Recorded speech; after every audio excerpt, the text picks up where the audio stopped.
How to use commas, semicolons, colons, and hyphens. The comma. Commas are very important, almost as important as a period. Now how can we use a comma? Well, a comma signals a pause or separation between parts of a sentence. You can use commas in lists to separate 3 or more items in a series. You can also use a comma after conjunctive adverbs, or the first of 2 adjectives in a row to describe the same thing.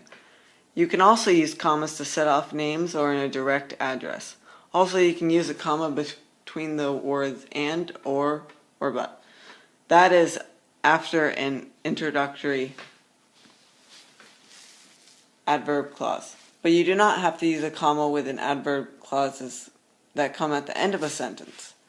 Use a comma or a pair of commas to set off an adjective clause that is non-essential and merely gives additional information. Use a comma or commas to set off a direct quotation. And you can use a comma at the end of a letter. And please use commas to make sentences less confusing. Examples. Yes, comma, because you're saying yes, it's your statement to your reply. Yes, the end of the school year is less than a week. The last day of school is on June 17th, 2016. Now you need a comma here and a comma here to right after June 17th and then between 2016. It's basically you want to separate 2016. The last day of school is on June 17th, 2016 on a Friday. Last summer I went to North Conway, comma, New Hampshire to go hiking. Now, so this is a town. This is a town. And this is a state right here. So you need a comma here after the town, kind of like here with the date. And then on New Hampshire you want to separate it like what you do with 2016. This summer I want to go north hiking, comma, however, comma, it takes a while to drive up north.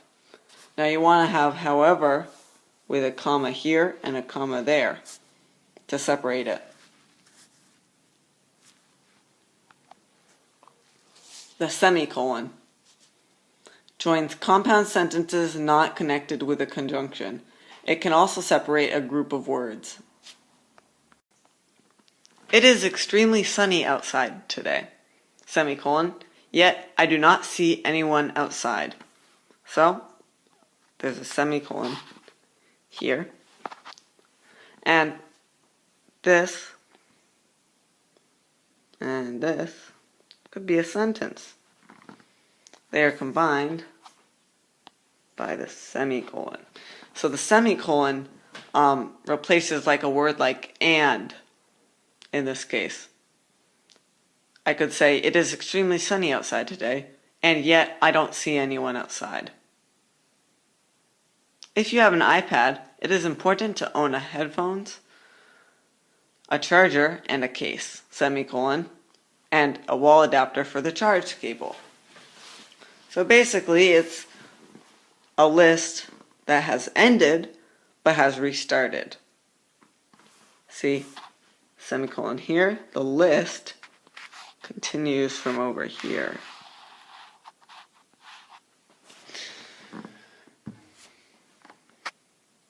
The colon.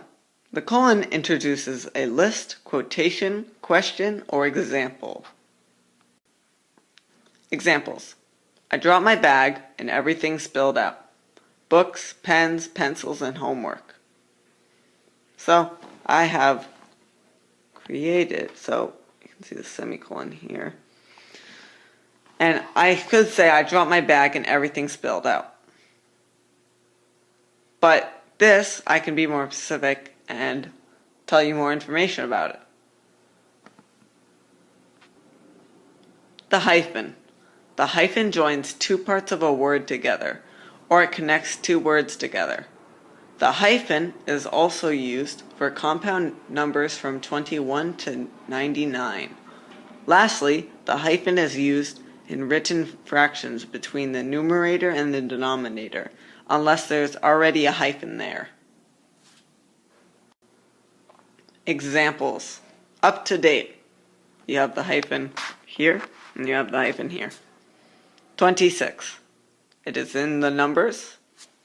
And notice how I don't say 26. That would just be 20 minus 6. It would be 14. 2/5. So it would represent 2/5. And since we're not doing subtraction here, it's supposed to represent 26. 68th is also a fraction.